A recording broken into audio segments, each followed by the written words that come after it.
మూల విత్తనం అంటాం. అంటే ఇప్పుడు ఎవరైనా రైతు విత్తనోత్పత్తి చేపట్టాలంటే ఫస్ట్ విత్తనం సేకరించాలి. అంటే ఆ విత్తనం అనేది చాలా ప్యూర్‌గా అయ్యి ఉండాలి. అంటే ఆ విత్తనం ఏందంటే బ్రీడర్ సీడ్ కానియండి, లేకుంటే ఫౌండేషన్.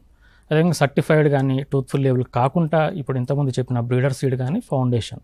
ఈ 2 రకాలనే మనము ఏదన్నా రిసర్చ్ స్టేషన్ అంటే దగ్గరలో ఉన్న వ్యవసాయ పరిశోధనా స్థానం నుంచి గానియండి, లేకుంటే అధీకృత విత్తన సంస్థల నుంచి గానీ సేకరించాలి. అయితే మనం దీన్ని ప్యూర్ సీడ్ అని ఎందుకంటామంటే ఇది ప్యూరిటీ ఎక్కువగా ఉంటుంది. అంటే జన్యు స్వచ్ఛత అధికంగా ఉంటుంది. అంటే జన్యు స్వచ్ఛత అంటే ఏంది? ఉదాహరణకి ఇప్పుడు ఏదైనా రైతు ఒక రకాన్ని వరి రకాన్ని తీసుకొచ్చాడు విత్తనోత్పత్తి చేయడం కోసం. అంటే ఒక తెలంగాణ సోనా అనే రకాన్ని తీసుకొచ్చాడు. సో జన్యు స్వచ్ఛత అంటే ఏందంటే ఆ తెలంగాణ సోనా విత్తనాల్లో అన్నీ కూడా ఆ రకానికి సంబంధించిన విత్తనాలే ఉండాలి.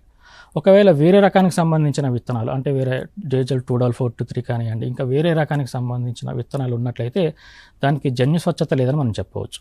అదేవిధంగా ఆ విత్తనానికి భౌతిక స్వచ్ఛత కూడా ఉండాలి. భౌతిక స్వచ్ఛత అంటే ఆ వరి విత్తనాలలో దానికి సంబంధించిన విత్తనాలే ఉండాలి.